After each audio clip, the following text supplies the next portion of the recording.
A family is filing a wrongful death lawsuit against a sheriff's deputy who hit and killed a driver. The Highway Patrol also recommends the DA to consider a charge of vehicular manslaughter against that officer.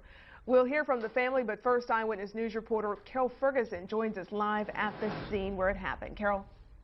This happened at North Chester and China Grade Loop. It was end of last September. It was about 2 in the morning. The officer was heading south on North Chester. The driver, Nancy Garrett, was coming here along east along China Grade Loop. Experts say because of the buildings, especially that 2-story building right there, she never had a chance to see the officer's lights or hear his siren. We have no animosity whatsoever towards the law enforcement community. The sheriff's car sits at the intersection where it hit and killed 72-year-old Nancy Joyce Garrett. The CHP investigation is finally done. You know, we wanted to make sure that all of the facts were present before we had to make any kind of decision like this. But Garrett's family will now file a wrongful death suit. Garrett entered the intersection just as her light turned yellow.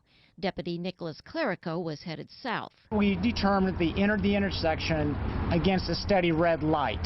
CHP Captain Paul Madero says the special MATE team investigated, looking at video from a cafe and bank.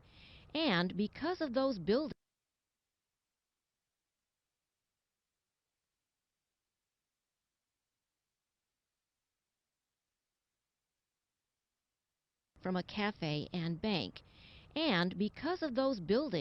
Ms. Garrett had no opportunity to observe either the lights or the siren until it was too late. Family attorney Matt Clark shows us the CHP diagram and says the sheriff's policy under those conditions. When they're driving Code 3 and they're going to enter an intersection against a red light, they have an obligation to pre-clear that intersection. Slow down enough to check for other traffic. The CHP sent their report to the DA to review whether the officer's negligence raises to the level of vehicular manslaughter, either with or without gross negligence. The CHP reportedly says Garrett was going about 40 miles an hour. Was she at fault at all? We don't believe so. She was driving home just before 2 a.m. after a baseball game in L.A. with her family. 10 months later, they filed the suit against the deputy. I asked her son, Mark McGowan, what they hope it does. This doesn't ever have to happen to anybody else. You don't want to get that call. You don't want to get that call.